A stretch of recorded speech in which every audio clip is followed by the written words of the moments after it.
Et notre invitée politique ce matin, c'est Valérie Pécresse. Bonjour. Bonjour. Merci d'être avec nous, présidente de la région Île-de-France, présidente du mouvement Libre. Et vous publiez ce livre, Et c'est cela qui change à tout. C'est un livre d'entretien avec Marion Van Rentergem. On va en parler plus tard. C'est aux éditions Robert Laffont. Nous sommes ensemble pendant 25 minutes pour une interview en partenariat avec la presse quotidienne régionale représentée par Stéphane Vernet. Bonjour Stéphane. Bonjour. Qui dirige le bureau parisien de Ouest-France. Valérie Pécresse, on va bien sûr commencer avec cette triste actualité. 13 soldats français tués au Mali dans un accident d'hélicoptère. C'était lors d'une opération nocturne pour combattre des djihadistes. Vous êtes rendu au Mali à la rencontre de ces soldats de l'opération Barkhane. C'était il y a quelques mois. Quelle est votre réaction à la mort de ces soldats ? Bien, comme tous les Français, je crois que je suis bouleversée par ces hommes si courageux qui ont fait le sacrifice de leur vie pour sauver les valeurs auxquelles ils croyaient, auxquelles nous croyons tous. Et je crois que la reconnaissance de la France est immense à leur égard. Et je pense que nous avons tous, ce matin, depuis hier, une pensée pour leur famille, pour leurs proches et pour leurs frères d'armes. Effectivement, je me suis rendue à Gao, voir la force Barkhane il y a quelques mois, avec Christian Cambon. Et j'ai à l'époque déjà salué leur courage. Vous savez, j'entends certains dire il faut retirer les forces françaises du Mali. Mais ce serait une fatale erreur. Quand on y va, quand on voit la situation, quand les militaires vous exposent le danger djihadiste aujourd'hui dans cet immense pays du Mali, qui est vraiment, vous le voyez, il est situé à une zone totalement stratégique entre le Maghreb et toute l'Afrique occidentale francophone. On comprend qu'aujourd'hui, il faut absolument stopper cette expansion djihadiste et que la présence de la France est totalement indispensable et en même temps, elle se fait au péril de la vie de nos soldats. Ça veut dire que notre sécurité ici dépend de notre intervention là-bas ? Absolument. Notre sécurité ici dépend de notre capacité à sécuriser le continent africain.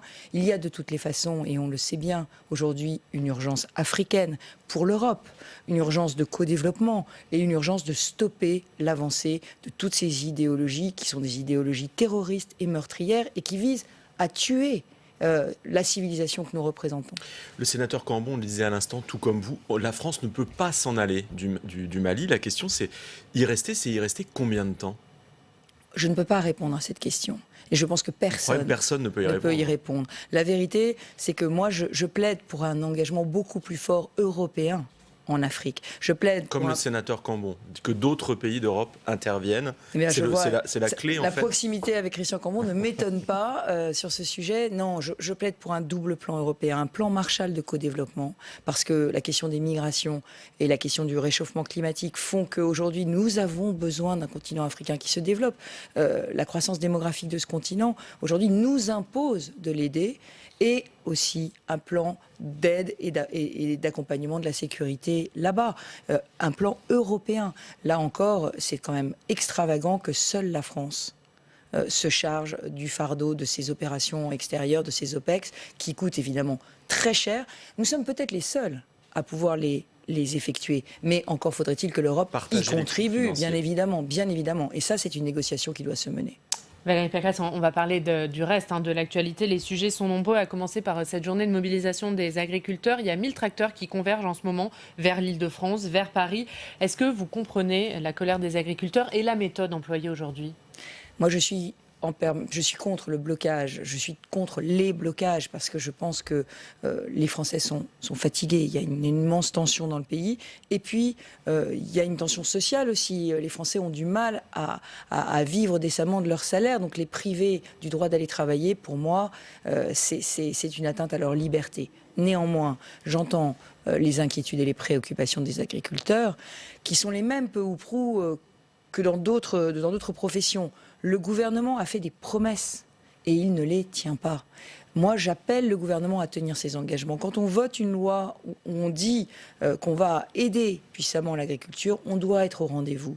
Et le gouvernement n'est pas à ce rendez-vous. Vous savez que l'Île-de-France, paradoxalement, est une très grande région agricole. Ce que les gens ne savent pas, 75% du territoire de l'Île-de-France, c'est des forêts et des champs. Et donc nous avons, nous aussi, puissamment aidé nos agriculteurs pour essayer de passer à une transition écologique qui doit se faire au bénéfice des exploitations agricoles. Les agriculteurs peuvent devenir vraiment des acteurs de la transition écologique à condition d'être aidés vers les énergies renouvelables, vers la méthanisation, vers le solaire.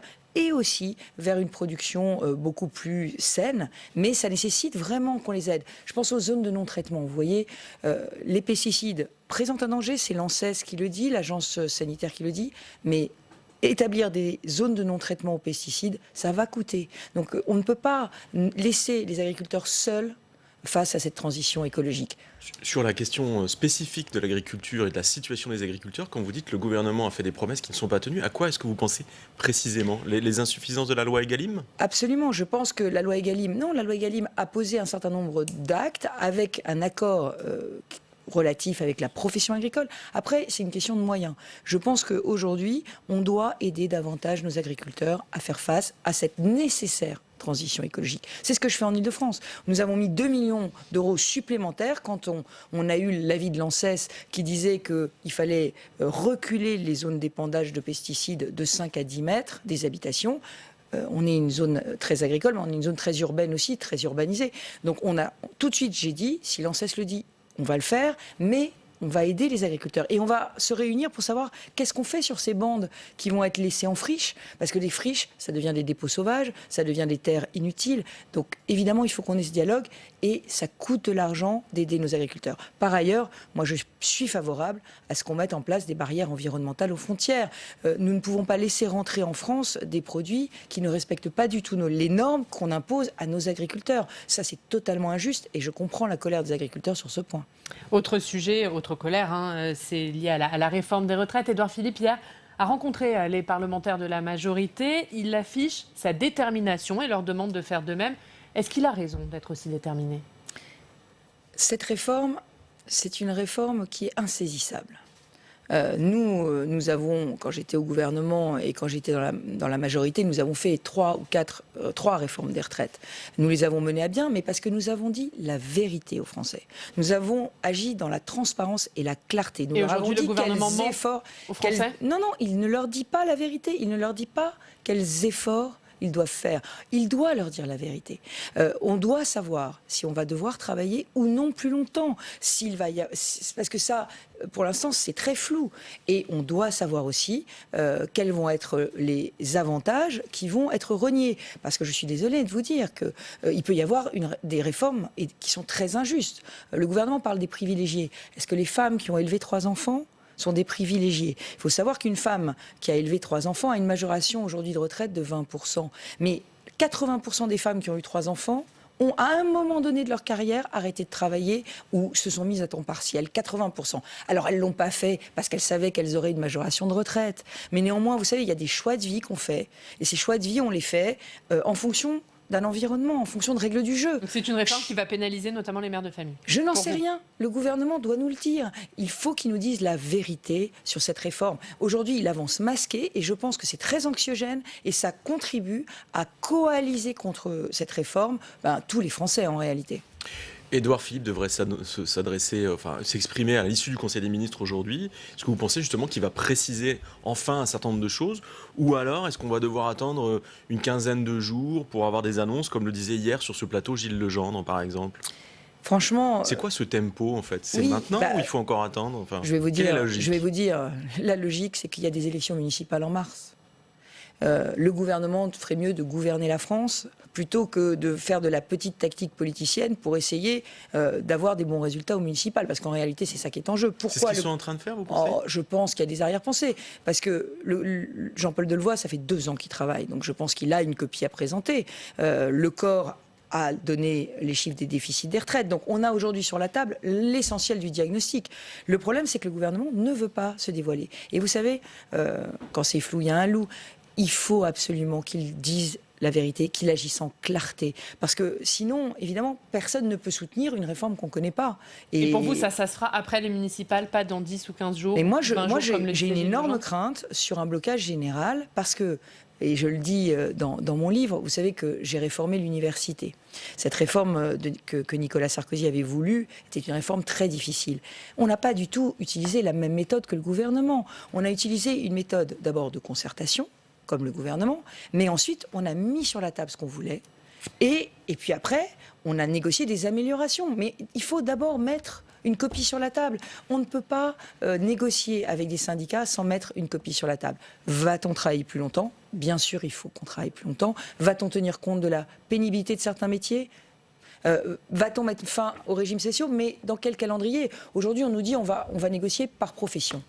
Il n'y a rien de plus injuste que de négocier par profession. Parce qu'il y a des professions, à la SNCF, à la RATP, les cheminots, qui peuvent bloquer le pays. Donc eux, ils auront une marge de manœuvre pour négocier. Donc les autres, régimes spéciaux, qui eux ne peuvent pas bloquer le pays, on va leur supprimer leur régime, on ne supprimera pas celui de ceux qui peuvent bloquer le pays. Ça veut dire que c'est le blocage qui va être payant ?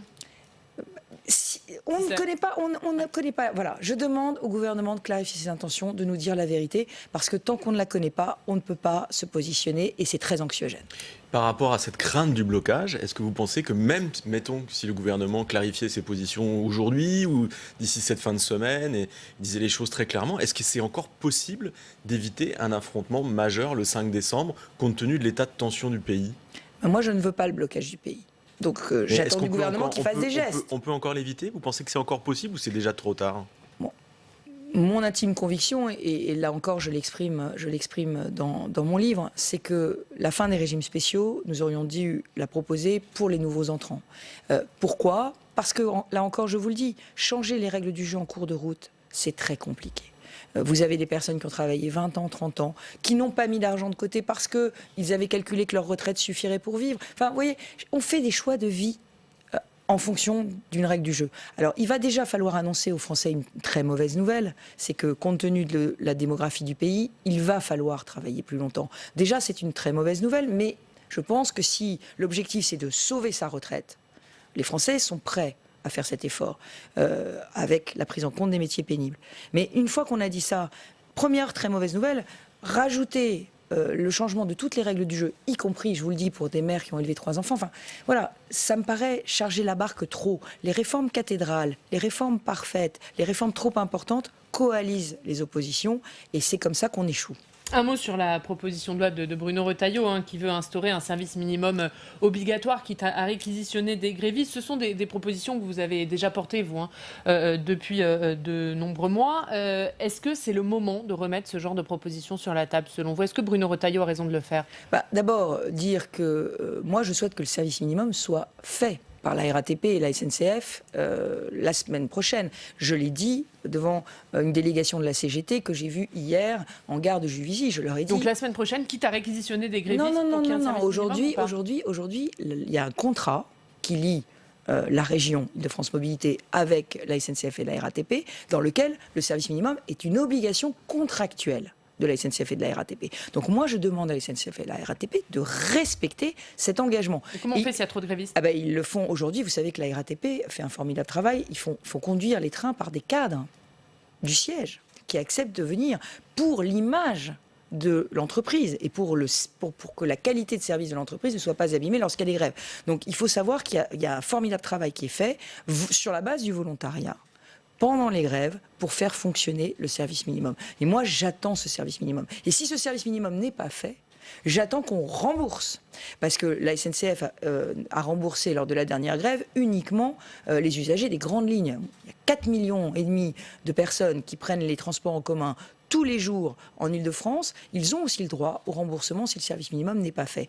Et puis, je pense qu'il est temps de négocier une loi sur le service garanti.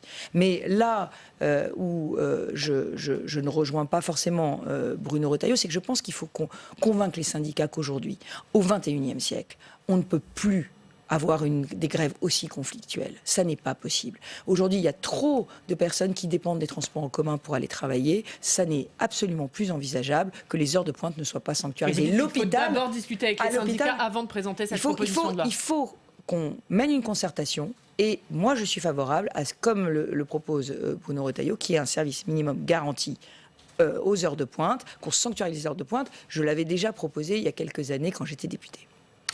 Par rapport à la crainte du blocage, il y a aussi la crainte du retour des violences. Comment est-ce que vous anticipez ce genre de choses ? Est-ce que vous redoutez que le 5 décembre donne lieu à des débordements, comme on a pu le voir au cours de l'année écoulée ? Et comment est-ce que vous, en tant que présidente de région, vous pouvez prévenir un certain nombre de phénomènes de ce type ? Absolument, je le redoute, parce que vous le savez, au moment du pic de la crise des Gilets jaunes, il y a eu beaucoup de violences dans les lycées, notamment. 80 lycées franciliens qui ont été attaqués, qui ont subi des vraies dégradations, voire même des échauffourées.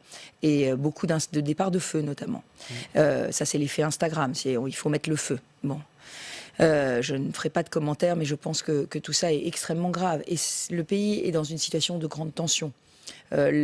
Toute la souffrance sociale qui a donné lieu au mouvement des Gilets jaunes n'est pas éteinte. Et là aussi, je pense que le gouvernement doit prendre des mesures très vite. Il doit cesser les gaspillages d'argent public et faire en sorte que, par la baisse des dépenses, il puisse redonner du pouvoir d'achat aux Français.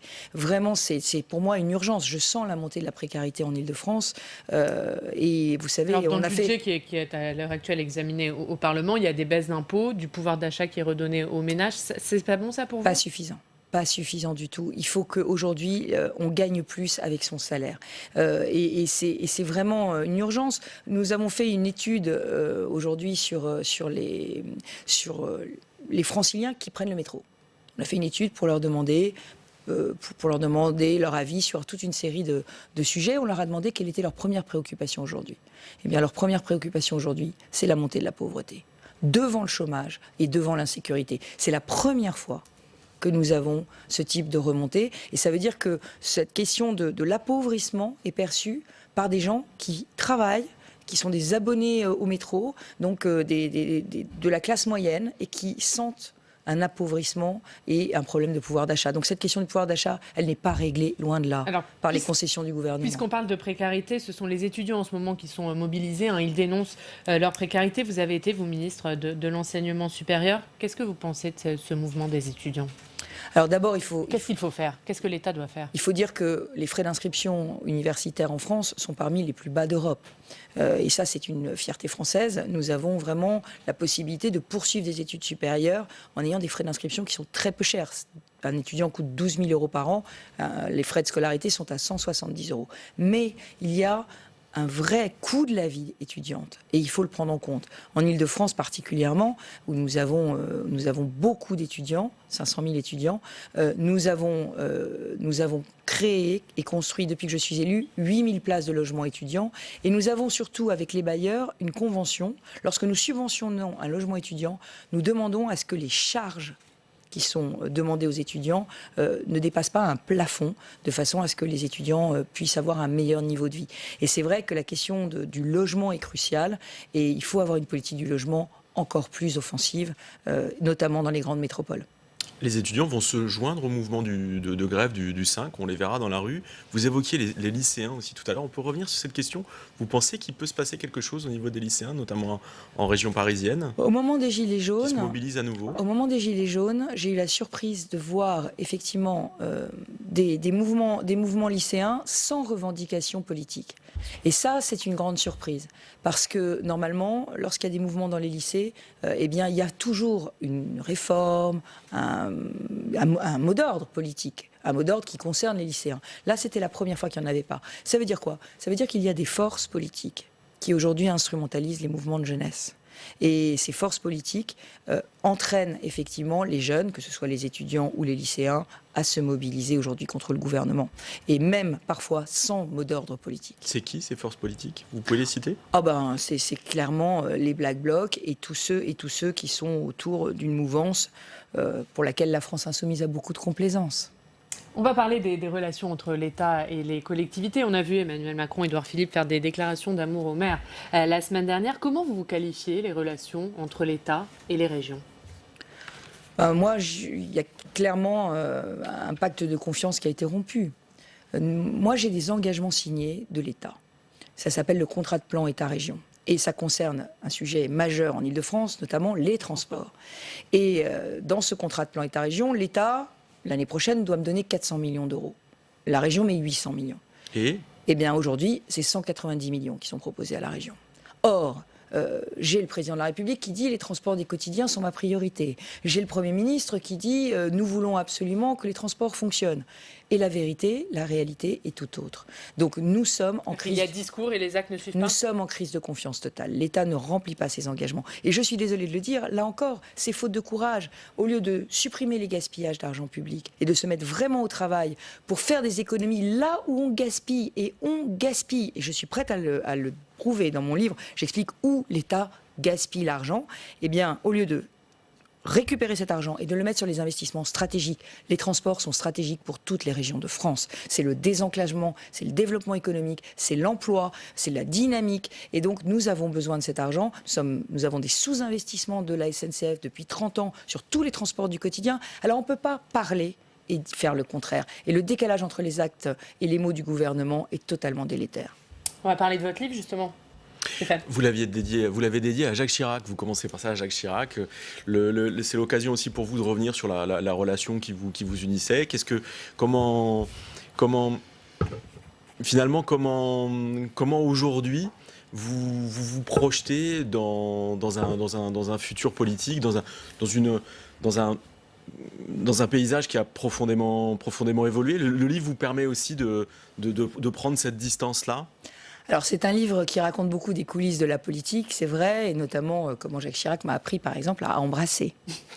Bon, je laisse les futurs lecteurs l'occasion de le découvrir. Mais c'est vrai que je raconte évidemment comment Jacques Chirac a beaucoup influencé ma vie politique, mais je raconte aussi Nicolas Sarkozy avec des relations très tumultueuses que nous avons eues, qui aujourd'hui sont beaucoup plus apaisées, mais qui ont été parfois très tendue.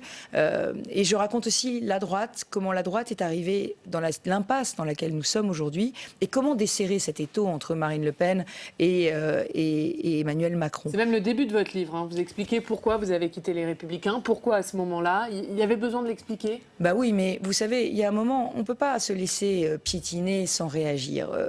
Quand Laurent Wauquiez a démissionné des Républicains, je me suis dit que oui, enfin, nous allions avoir un débat sur la ligne, savoir quelle droite nous voulions incarner, comment on pouvait être à la fois fort sur le régalien, mais en même temps pro-entreprise, pas contre les privatisations, contrairement à ce que les Républicains ont pris comme position récemment, pas en niant le réchauffement climatique. Vous voyez, donc je pensais qu'on allait pouvoir avoir ce débat sur la ligne et réincarner une droite moderne, une droite en prise avec les vrais défis. Est-ce que vous voulez faire, vous, une droite moderne ? Qu'est-ce que c'est une droite moderne ? Mais une droite moderne, c'est une droite qui est dans son époque et qui voit les défis de son époque. Je parle beaucoup du défi migratoire, mais j'ai peut-être un regard très singulier sur cette question de l'immigration parce que dans ma région, aujourd'hui, un enfant sur deux qui naît a un parent qui est né à l'étranger.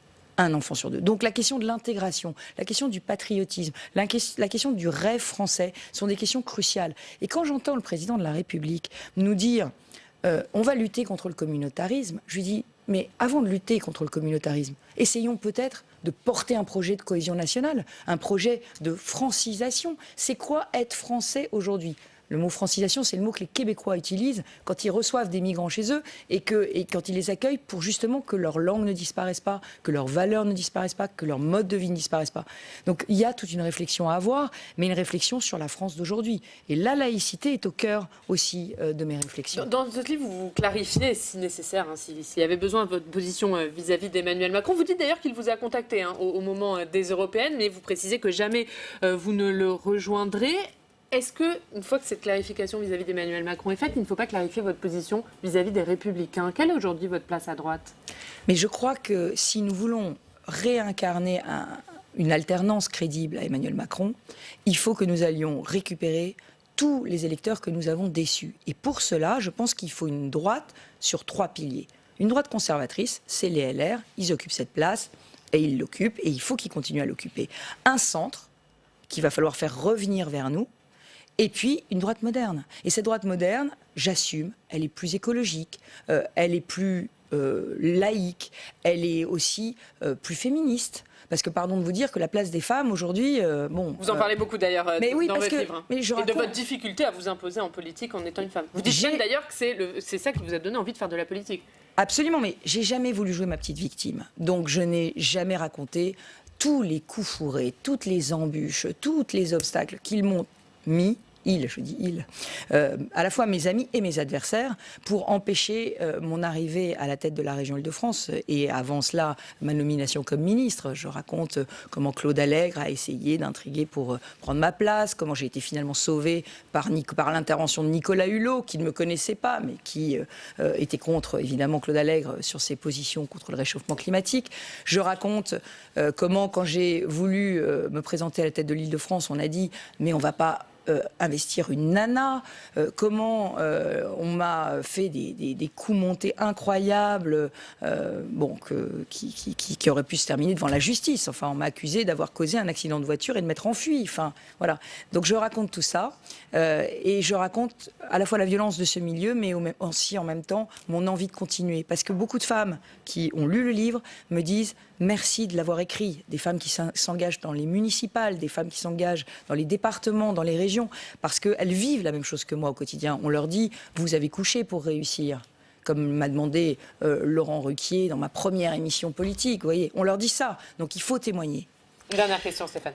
Les Républicains pilotés par Christian Jacob, aujourd'hui, ça peut devenir la droite moderne que vous appelez de vos voeux. Et est-ce que vous reviendriez chez les Républicains? C'est envisageable ou pas? Mais moi, je suis prête à rassembler autour de moi. J'ai aucun problème avec ça. Mon sujet, pas dans les Républicains. C'est rassembler autour de mes idées. Donc il faut que les Républicains viennent à vous et non pas l'inverse. Non, mais je vous explique. Moi, j'ai écrit 330 pages d'idées.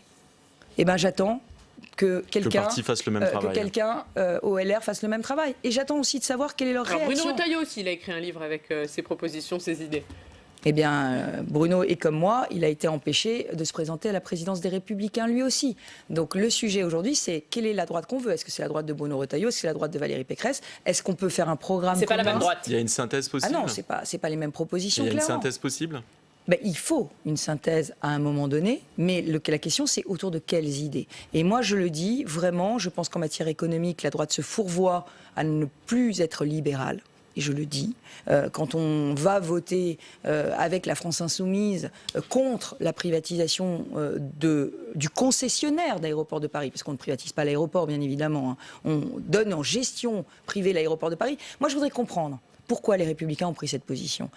Pardon de le dire, mais l'aéroport de Lyon est sous gestion privée, l'aéroport de Nice est sous gestion privée, l'aéroport de Gatwick est géré par l'entreprise Vinci, entreprise française. Donc je voudrais savoir, une opposition de principe ou bien une méfiance vis-à-vis d'Emmanuel Macron parce qu'il pourrait faire une mauvaise privatisation. Ça, c'est autre chose. Mais une opposition de principe avec la France Insoumise, c'est pas ma droite. Et pour en savoir plus, c'est dans votre livre, Valérie Pécresse. Et c'est cela qui change à tout. C'est aux éditions Robert Laffont. Merci. D'avoir été avec nous ce matin. Merci Stéphane.